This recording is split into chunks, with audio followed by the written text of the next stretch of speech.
All right. Originally, I was not going to teach this week. Karis was going to teach this week because this is a lesson specifically about women in Christianity.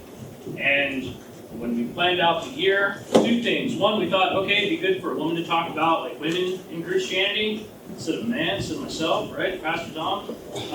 And two, I don't know if any of us made the connection that this would be during election week when a woman was running for president. I think that went over all 8 of our heads. So, interesting timing. The myth we are talking about this week, the myth that we may be debunking, is that Christianity oppresses women. But I don't want to tell you what to think. I don't want to tell you what to believe. I want you to decide for yourself, after we look through Scripture tonight, what you think. Decide for yourself if you think that Christianity oppresses women, or if it does not oppress women. You decide. So, as always, why does this matter? And I want to hear from you. Why do you think it matters if our faith is oppressive to women or not, right? Because treatment of women, that's a really hot topic in our culture right now, right? It's in the news. We see it on social media. We see it in the lives of celebrities. We see it in movies. We kind of see it everywhere in the culture right now. So why, in your own words, why do you think this is important? Out. No, me today. Because women already aren't degraded as it is. I feel like getting to know that whatever myth is talking about with the Bible is more clear and people understand women as it. Sure. That's good. Someone else. Why do you think it matters if Christianity is oppressive to women or if it's not? Does it matter to you? Or does it really not matter too much to you? All right, Jaden, since you moved your head up and down once, I'm going to pick on you. So why does it matter? Yeah, why does it matter to you? Because that would be a huge cause for human equality, which is something that the Bible teaches. Human equality, and we're going to get to that, something the Bible teaches. Good job. So this is definitely a very big topic.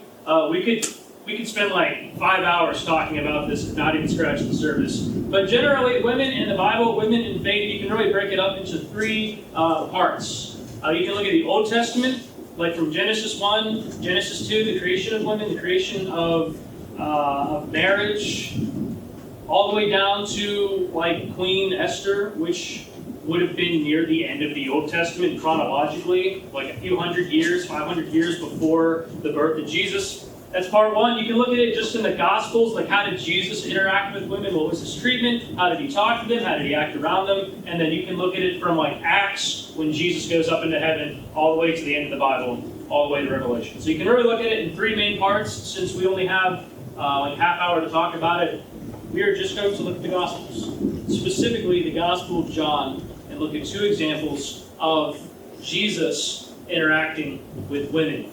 And again, you decide for yourselves if you think, based on the actions of Jesus, that Christianity is really oppressive to women or not. But why Jesus? Why would we start with Jesus? Why would we not start at the Old Testament when women and marriage, when it was all created? There's a reason for that. In the New Testament, Paul writes in 1 Corinthians 11:1, he says, follow my example. He's writing to the church. He says, follow my example, as I'm following the example of Jesus Christ. And as Christians, each of you are called to follow the example that Jesus has set. So why would we start with Jesus when talking about women in faith? Why would we not start with the Old Testament? Because as Christians, for us today, our lives, we're supposed to model the example that Jesus sets. And so that's what we're going to do. We're going to look at the example that Jesus has set for us. So John chapter 4, this is about inclusivity. Inclusivity? How do you say that? Inclusivity. Thank you, John. Before we get to that, middle schoolers. Who's in middle school right now? You're in middle school, kids in middle school. Middle schoolers ask interesting questions. I taught middle school Sunday school for 6 years, and we hit pause on it for now, but we're probably going to bring it back in January, middle school Sunday school. And every now and then, if you haven't been to the Sunday school, if I just didn't plan a lesson, and I woke up Sunday morning thinking, I have no idea what I'm teaching this week, we would do a question day. And literally, like, I would have people, you write down a question about your faith, about the Bible, about God. It could be something big, it could be something really small. Write down whatever you want, and we'll try to answer it. We'll look at the Bible. Jenny, you've done these. Jaden's done these. Lane, you've done these. You've done these, I think, when you were in middle school. Alex was in my middle school Sunday school class. That's how long ago I started teaching it. And I get some interesting questions from middle schoolers. Middle schoolers ask really interesting questions, and some of them would be impossible. Like one person, they asked me, during the feeding of the 5,000, where did Jesus get all the water for those people? And I was like, exactly. I was like, I don't know. Let me look into that, and I'll come back around to it the following week. Turns out, when you look, because it's in all 4 Gospels, feeding the 5,000, gives you different descriptions of areas. There's one area that fits the description. There's like a natural, like a freshwater spring. It comes off of this mountainside. Could have been there. Maybe that's how they got water. It was interesting to learn. But some questions, impossible to answer right off the bat. Some questions are really, really funny. They make me laugh. Almost every single time I get a kid, they'd be like, do we go to the bathroom? And is there a golden toilet for us? The important things that I wondered. Is there a golden toilet? Do we go to the bathroom? Probably not, right? Because perfect bodies eating from the tree of life, probably no waste, so nothing extra, we wouldn't have to go. And then there'd be questions that would perfectly, I love these questions, perfectly like jump into a chapter of the Bible. Like, you just, a seamless transition, they ask the right question, and I'm like, hey, let's go to chapter blank in the book of blank, and it's going to answer that question, and we talk about that for a while. Let's hit pause, let's change directions. What is a Samaritan? Does anyone know? Can anyone explain what is a Samaritan? Jaden. A Samaritan was like a mixed ethnic group of like Jews and other people and like Gentiles. And Okay. so they're mostly despised by Jews because of that mixed ethnicity. And do you know why they were a mixed ethnicity? Because after Babylon came and Assyria came and they like took down Israel and Judah, they got basically taken out of their homes and brought into like Babylon and Assyria and all that stuff, so they got like dispersed. And because of that, they married other races. Yes. King over Israel. Israel splits, 2 kings, 2 parts of the country. Both parts of Israel get conquered. People pulled away into captivity. They're forced into slavery.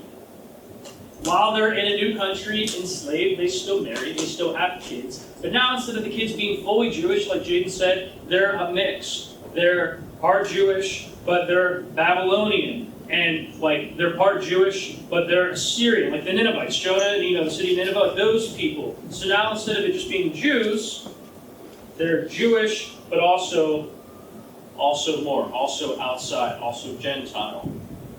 Fast forward, now there's a group of people called Samaritans that existed, right?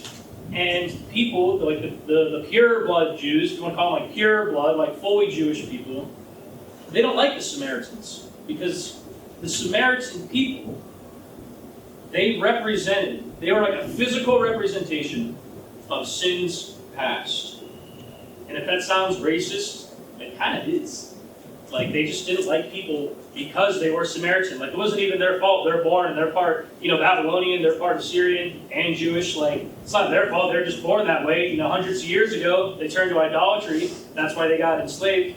But the Jews didn't like the Samaritans because they were a representation of sins in the past. Jewish men did not like Samaritans. There was another group of people that Jewish men in Jesus' time did not like, not just the Samaritans, but also, if you're still with me, say, Okay, very good. Okay, yep, we did that. All right, say it one more time.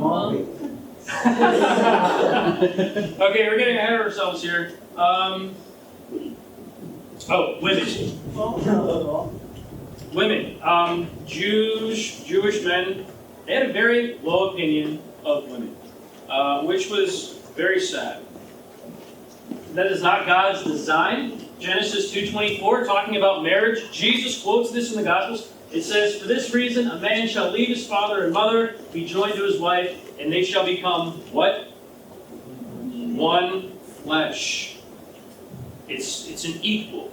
Marriage is an equal. It's a partnership. It's one flesh. Like you wouldn't just care for half of your body. Like, I'm not just gonna make sure that the top half of my body is clean and I use soap, and the bottom half of my body never touches water for 10 years. No, I'm gonna care for my entire body. It wouldn't make sense to care for only part of myself. Who plays Mario Kart? Raise your hands. I love Mario Kart. Are you good at Mario Kart? Like, am I good at Mario Kart? No. No. Okay, well, passable. Blaine, are you good at Mario Kart? Are you better than, who's better, you or your brother? Okay, it's not this head, it's legit. Still getting there. So who's good at Mario Kart? Who thinks that they're good at Mario Kart? Mark is very good. If you can beat Mark, you're good. We'll do Mario Kart Day sometime in the winter time here. But think about it. Mario Kart, it's a simple game, but it uses both your hands, right? Right hand, you got the gas, you got the brake, the drift, the jump.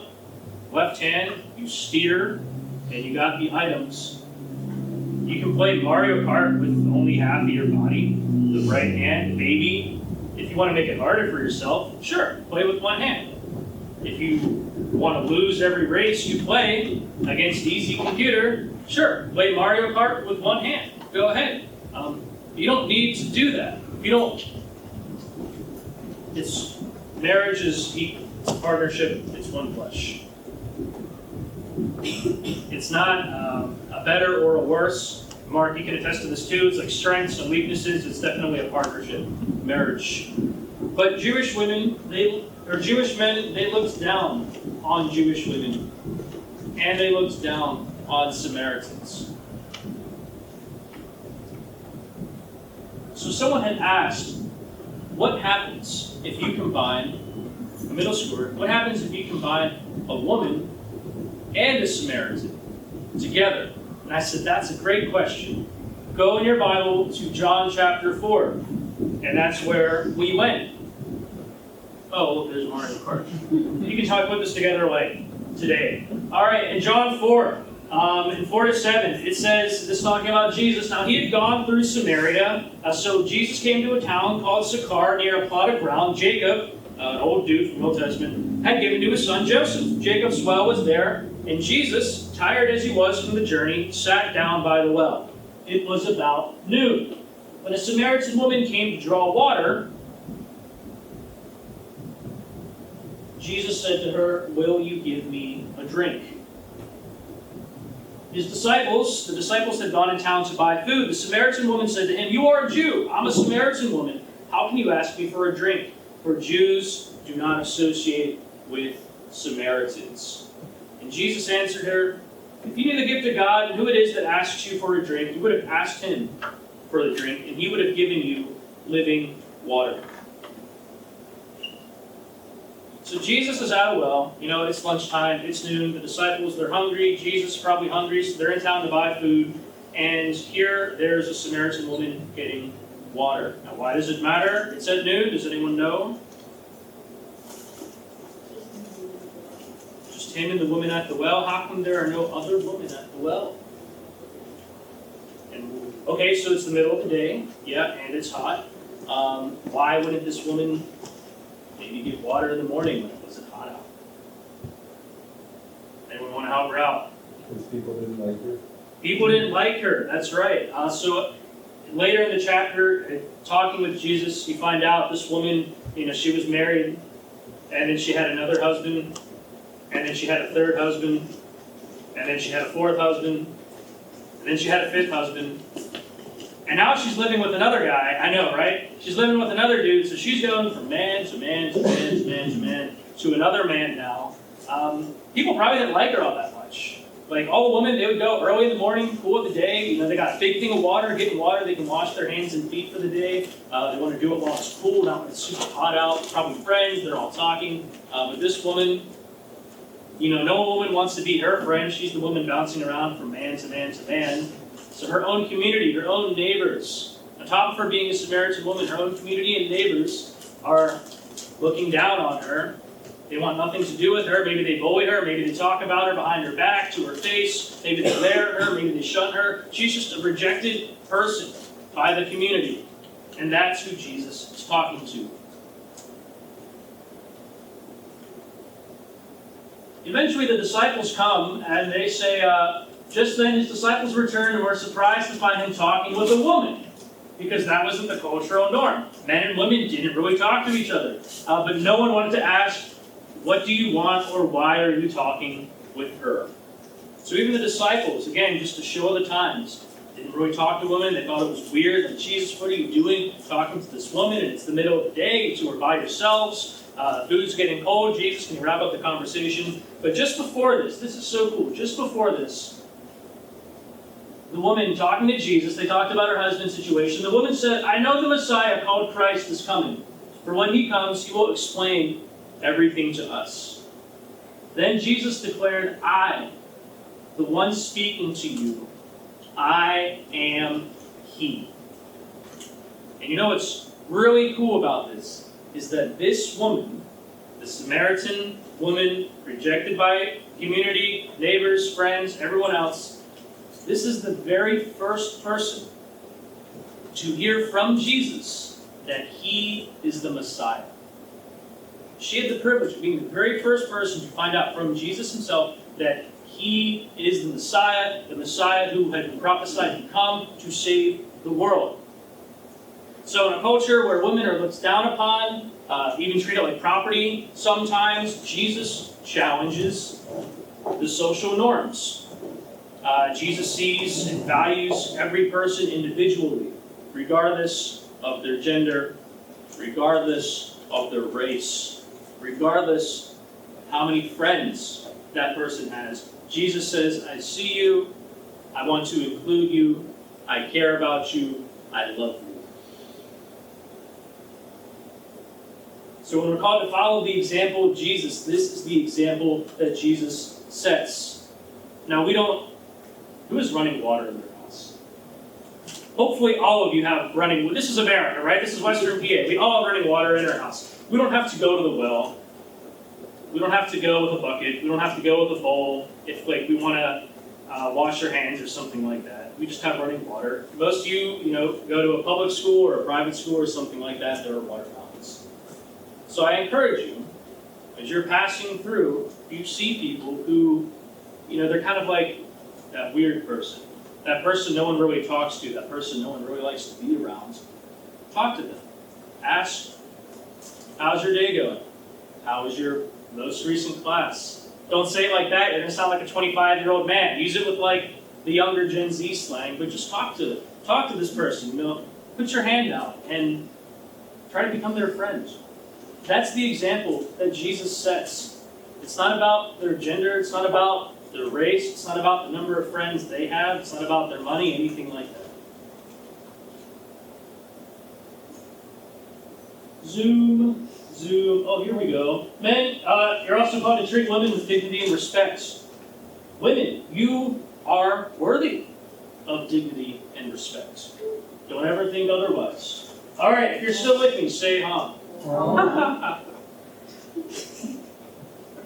Am I a clown that you guys laugh at me? All right. John 8. I love this story. One of my favorite stories in all the Gospels. John 8. And it's a story about protection and mercy from Jesus. So John 8, 1-6. Jesus went to the Mount of Olives. At dawn, he appeared again in the temple courts, where all the people, notice that, there's a crowd, all the people gathered around him, and he sat down to teach them.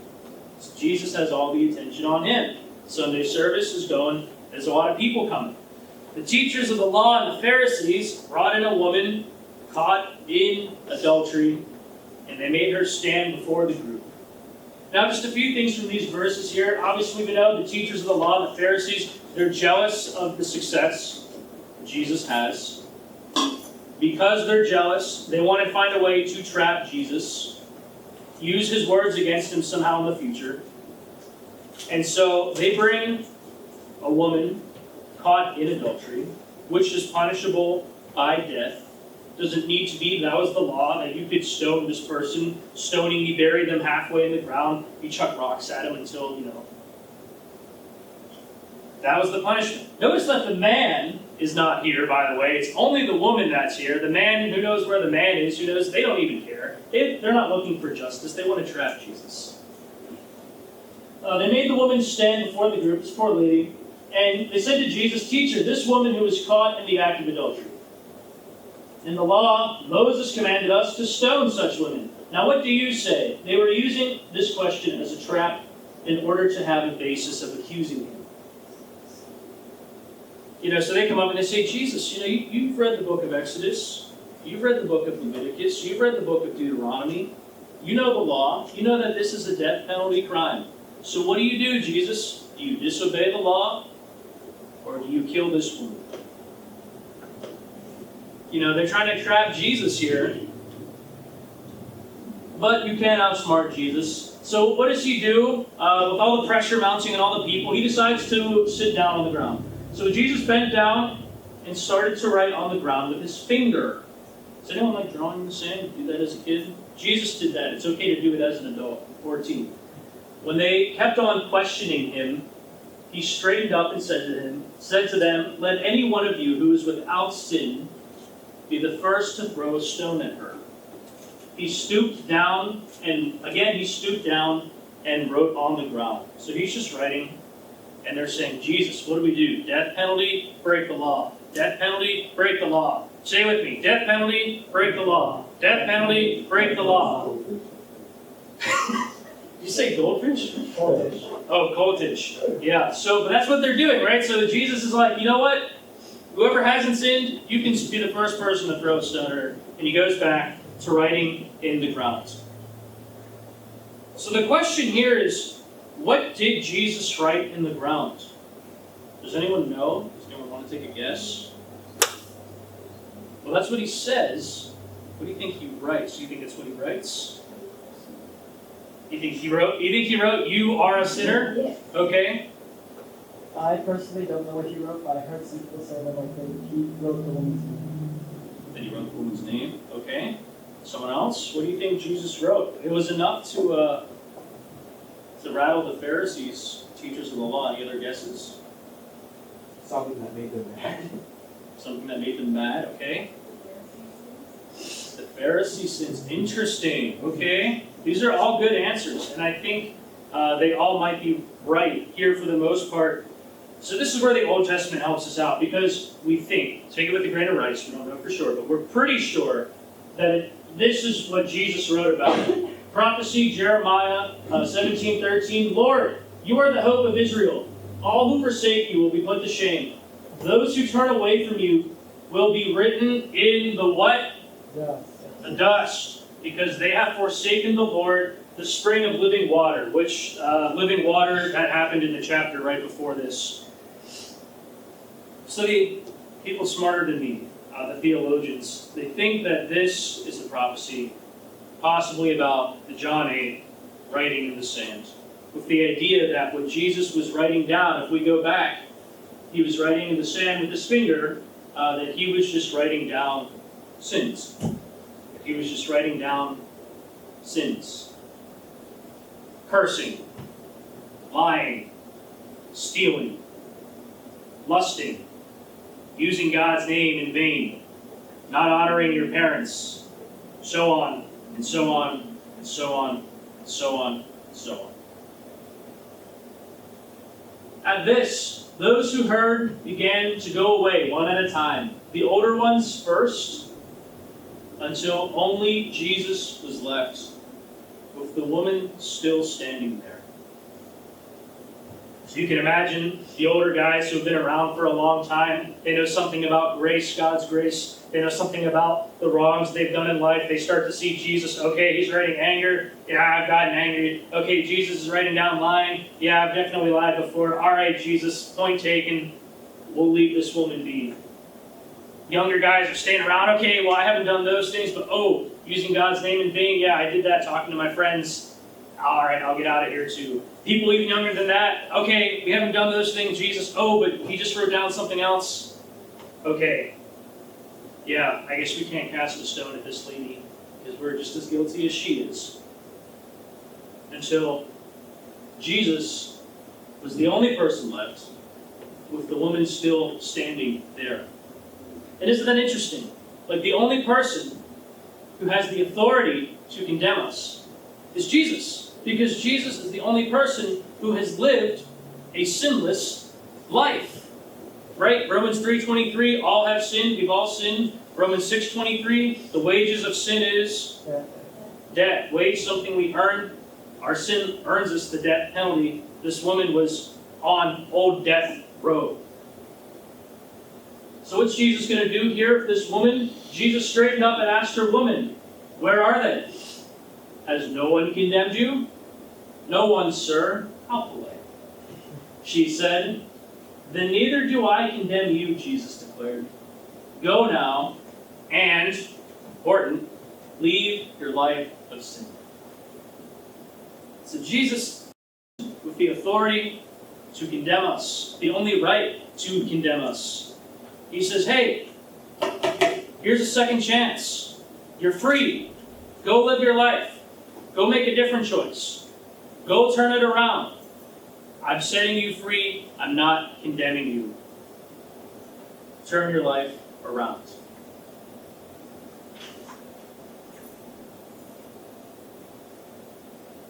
So, with this lesson, I just encourage you, especially like right now with all the political division on top of all of the hatred already out in the world, to put down your metaphorical stone, so to speak, and stick out your hand.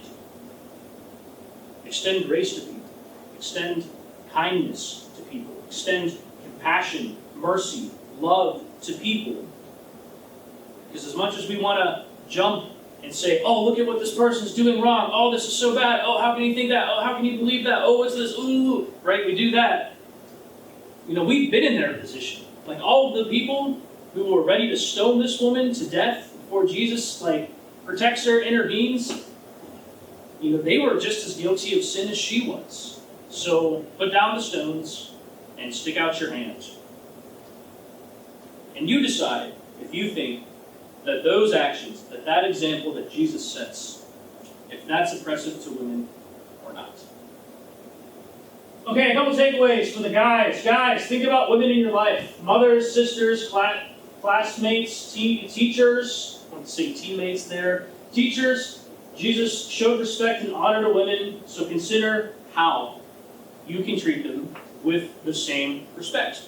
Jesus defended the woman caught in adultery. In your own life, be the person, be men willing to stand up for others, especially when they're being treated unfairly or unkindly, stopping gossip or helping someone who needs support.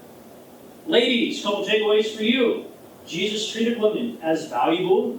Jesus treated women as capable. Remember, you are valued by God. God has purpose for your life, so embrace that worth. And just as Jesus showed compassion to women, look for ways that you can also be compassionate and be kind to others, whether it's friends, family, or just people that often get overlooked by others in life. Jesus engaged the woman at the well in a meaningful conversation. He valued her thoughts. Remember, your voice matters. Be confident, be willing to share your perspective on things, and encouraging others to do the same. And that is all I got. So let's have a quick word of prayer. Father, we just thank you for who you are, Lord. Thank you that as a man, that you did not just create men to populate the earth. Thank you that you created women as well, and for the many, many good things that women bring to the table, so to speak. They're nurturing, they're caring, they're compassionate, they're smart. There's so many things. You created man and woman as equal. You created us with different roles, different maybe jobs to do, so to speak, but certainly equal, God. So help us as men and ladies here in this room to just honor you in the way that we treat each other, in the way that we treat people outside of this church, in the way that we treat people that we don't even know, just passing them by on the road, in school, in the store, anywhere like that. Help us to show your love. And above all, Lord Jesus, help us to follow the example that you set of being compassionate, being kind, being merciful, Lord Jesus. Thank you. In your name, amen.